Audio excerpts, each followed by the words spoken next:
Good morning, everybody. Well, it is a beautiful day in the Missouri Ozarks. It's overcast, it's cool. We had a couple sprinkles here and there. The weather is gorgeous, perfect for being out in the garden. The last week or so, we've had a really hot weather with tons of humidity, so this is a wonderful break for us. The summer garden, even though it's winding down right now, there are a couple plants that are just in their prime as far as harvesting. They're just not slowing down at all. This time of year is the time of year where I start to question whether or not we may have planted too much okra. Even though I love okra and I love eating it pretty much every way you can make it, when it gets to this time of year, it's just, there's so much of it that you can't possibly eat it all.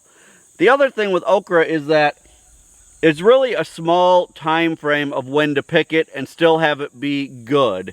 What I mean by that is if you let it go too long, even a day or so too long, it gets woody and you can no longer use it. You can't cook it to soften it back up. You can't do anything like that. Once it's gone woody, you just need to either compost it or feed it to your animals. So today, it's been a couple days since we've been out here picking. We're going to go through and we're going to pick a bunch of these okra, and then we'll sort through them and figure out which ones are good. So after we're done picking today, we're going to take you guys inside with us so we can show you our two very favorite ways to preserve okra for the rest of the year. Now, okra to many people can be a little bit on the slimy side, and that turns a lot of people off. In fact, I don't like the sliminess of okra either, but I do really like the flavor of it. One of the ways that we preserve okra for the winter completely takes away that sliminess, I promise. A lot of people say, oh, cook it this way and it won't be slimy. Oh, cook it that way and it won't be slimy. And to me, it's still slimy. But this way takes care of the slime altogether. So if you don't like okra, stick around. You may like it after all. So we need to get harvesting because I'm hearing the rain starting a little bit, so we need to get going. So I wanted to show you guys real quick how to tell if an okra is good enough to eat or needs to be fed to the animals.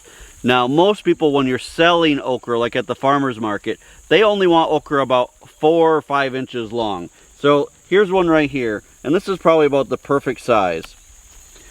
It could be maybe just a tiny bit bigger, but this is about the size that people are wanting to buy at the farmer's market.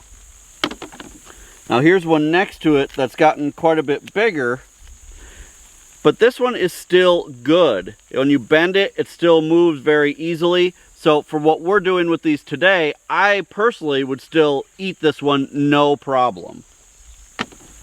So when we go in the house, we'll sort through probably the ones that are perfect for the market. We'll take to the market. The ones that we still think are fine but aren't ideal for the market, we'll keep for ourselves. Now let me find one that's no longer good. Here's one up here that you can see has grown pretty big. So this is too big, but I would still test it to see if it's okay, but I can tell that it's not because when I try to bend it, I can barely move it at all. You can tell right away that this has gotten woody and that it needs to be fed to the animals.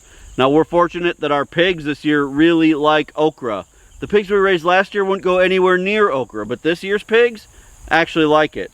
So we'll separate out the woody ones and give them to the pigs. So at least we don't have any waste. So just to review, this is about the size most people want from the market. This right here is still just fine because you can bend it around and it's still, you can tell it's not woody. But this one right here needs to go to the animals. We need to get busy picking this whole row. There's a ton of them to pick. And then we're going to take them in the house and show you guys how to save them for the winter.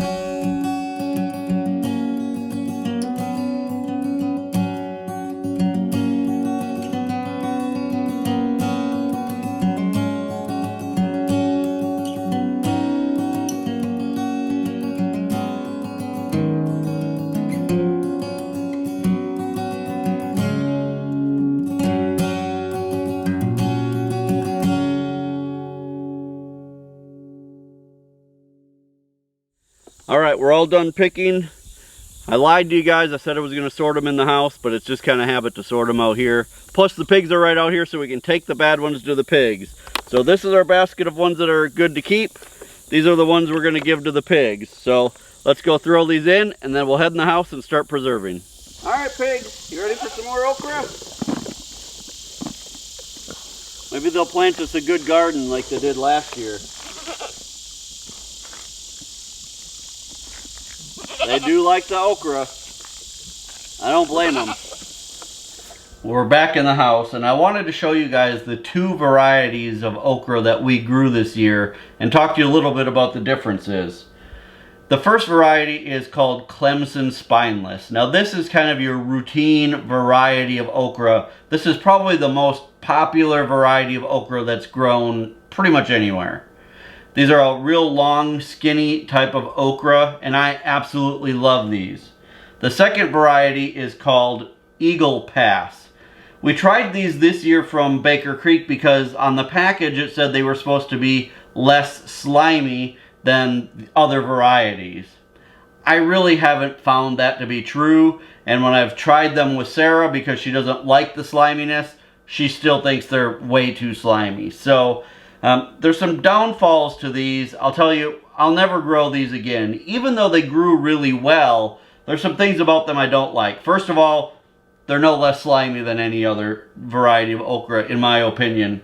The second thing is they're very fat and they're very short, which makes it very hard to tell. Remember out in the garden I was telling you one way to tell if they're still good is to kind of bend them and you can feel if they're woody or not. These are so short and stubby that you can't really tell if they're still good or not. So you normally have to bring these in the house and then start to cut them to determine whether or not they're good. That makes it very hard to sell at the farmer's market because you can't really know for sure. So we won't grow these again. In fact, the last 2 years we've tried different varieties along with the Clemson Spineless, and I've said to Sarah that starting next year we'll only be growing the Clemson Spineless. They always do really well. They're easy to tell if they're good or not, and there's no reason to grow anything else. So now we're going to show you guys 2 ways to preserve okra for the winter. There are a lot of different ways to preserve okra. Some people like them canned or pickled. We're not big fans of them that way, but if you like them that way, that is an excellent way to store them, and they'll last for up to a year.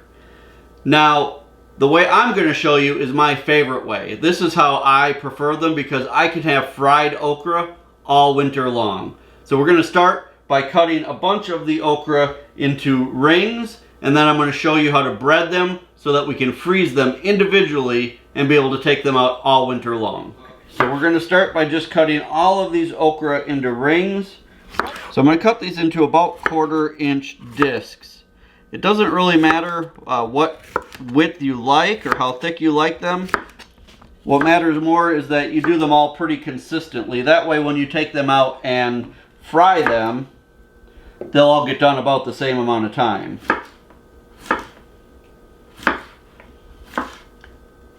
So I'm going to just cut up this whole bunch here, and then we'll show you the next step. There's a little bit of a secret to breading okra and getting the breading to stick. So now that all of the okra are cut up, we're going to put them in some flour. I'll just kind of take handfuls at a time and put them in the flour. And you want to get them really coated in flour. We're just using organic all-purpose flour. And you really want to get them coated really, really well.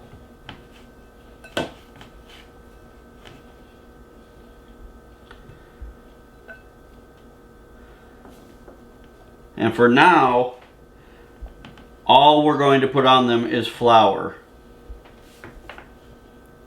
As they come out, we're just going to lay them on a cookie sheet until all of the okra is done. Luckily, because they're so slimy, the flour really sticks well.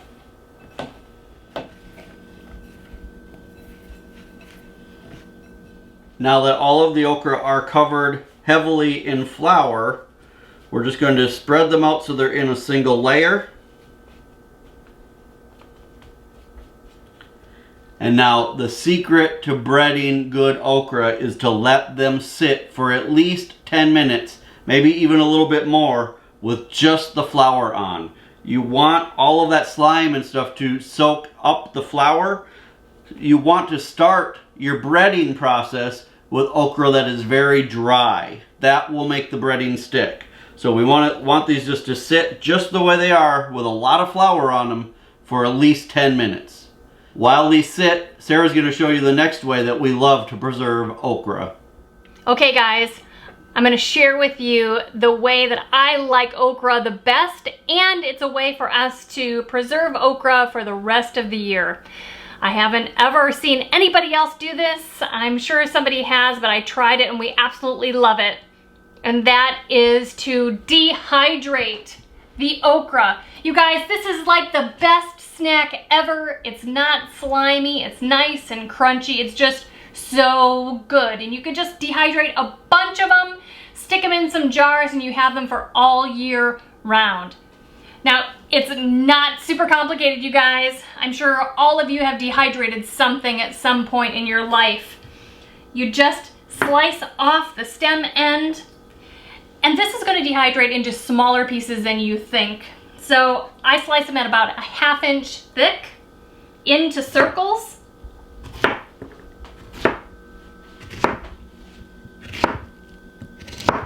I don't put in this end part because it just doesn't taste very good, and it becomes really small. And you just put them on the shelves. In a single layer, you can just fill this all up. This year, I actually filled up the dehydrator completely at one point with okra. And it's been such a nice, quick way for me to get through a bunch of okra on the homestead and preserve it, and then just put it away and it's ready for winter. Now, I'll tell you about my dehydrator, which I actually really like. It's called the Presto Dehydro. It is not a very expensive dehydrator. There's lots of really expensive ones online and in the stores, and this is actually on the low end of dehydrators. It works really well, and it comes with a lot of these racks that pile on top of each other. Let me show you. So you just pile these on top of each other. They fit kind of, it's kind of tricky at first to find out how they fit together, but it works really easily. And they come, I think, with 4 of these when you get them from the store. And then there's this top here that just goes right on top and it heats it. There's not a dial adjuster. You just plug it in and it turns on and does its thing. But the nice thing that I really like about this also is that you can either buy extra shelves to keep building it up higher and higher. What we did, because these are really an affordable unit here, we actually bought 2 of them.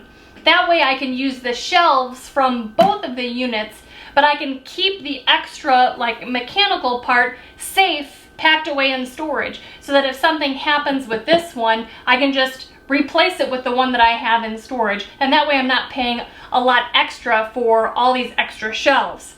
So anyway, I have filled this entire thing, I think 8 shelves, all with okra at one time, and it was really nice to be able to get through a bunch of them all at once.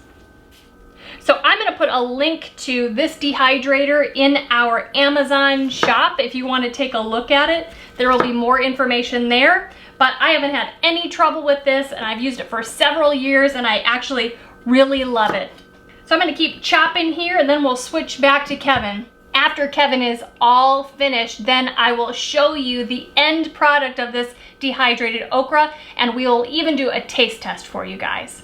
All right, so our okra have been sitting for about 10 minutes or so, covered in the flour. You can see that they're nice and dry. They're not slimy at all. That's exactly what we want. So the other ingredients that we're going to use are some eggs, a little bit of milk, and some breadcrumbs. I've already cracked 4 eggs from our chickens into this bowl. I'm going to mix those up just a little bit. And then we're going to put just a tiny bit of milk in there, maybe a tablespoon or so, just a little bit. Just use your judgment. This is actually milk from the Jersey cow that we're going to be getting in just a couple weeks. We're so excited. When we went to check her out, they sent us home with some of her milk so we could have it. It is so good. Actually, Sarah already made butter from the cream that was on here. So we're going to just whisk that together, the eggs and the milk.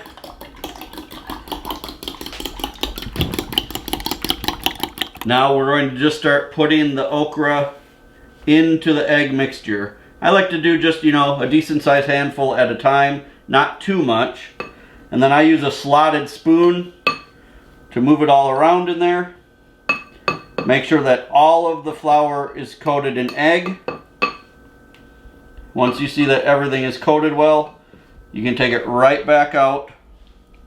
Let all of that extra egg mixture run back off. I can see some weren't quite coated well, so I'm going to put them back in for just a second.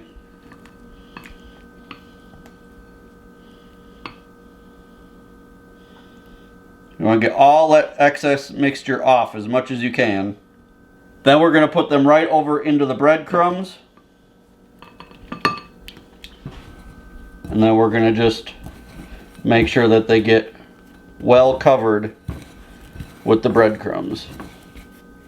I have found the best way to do this is by hand. Then we're going to put them onto another cookie sheet, a clean cookie sheet, and make sure that they are in a single layer, not touching each other. Now you don't want to grease the cookie sheet or anything like that. You want to just leave it just the way it is. So now we're going to just move on to another batch, and we're going to do this until all of our okra are completely breaded. We're going to just continue to go from the egg to the breadcrumbs to the cookie sheet. Make sure that they're in a single layer so that they're not touching. And then when we're all done, we're going to put these into the freezer. That is my favorite way to preserve okra, is to freeze them already breaded. So over the winter, I can just pull them out and have them all ready to put into our air fryer. It works out great. Now you can do this with other things as well, like onion rings or even chicken nuggets. You can freeze the same way. Of course, homemade is always better than what you can get at the store. And if you have them made ahead of time like this, it's just as convenient. So you're not tempted to go to the store and buy stuff that isn't as good for you. So I'm going to just keep working on these until we have our entire platter full. Alright, so there we go. They're all finished. Now what we'll do is we'll take this right away and put it in the freezer. I'll just lay it on top of, inside of one of our chest freezers. Now we want to let these freeze for at least 4 to 6 hours. I usually leave them overnight to make sure that they're good and frozen. And then you can put them in like a gallon Ziploc bag or whatever you want, and they will stay separate. They won't be all stuck together in the bag. This is a perfect way to make these and be able to pull out just a small amount at a time, however many you want for a snack or part of your meal, and it just works out perfectly. This way you can have fresh garden okra all winter long. Can you hear them in there all dry? So this is a quart jar full of dehydrated okra. Now I didn't tell you how long to dehydrate these for, and I would say at least overnight, or until when you crunch them, they are nice and dry and crunchy. I would say at the most it would take a whole day, 24 hours. Yeah, so they smell awesome. Listen to how dry and crunchy they sound. They're like okra chips. They're really good. They're a nice snack. They are. Actually, our kids love them. Here's the thing. These have the flavor of okra, which I really like, without the sliminess, which, I don't like. So it's so good. You can also use these and put these in your soups over the winter. If you want to make gumbo over the winter, you can just have these in storage and throw them in. I don't feel that they are slimy when they rehydrate, especially in a soup situation, because honestly, everything's like wet in a soup. Right. So these are fantastic. I love that I can store them without having to freeze them, without having to can them, because we just don't like canned okra. We don't like pickled okra. No. So you guys should try this. It's amazing.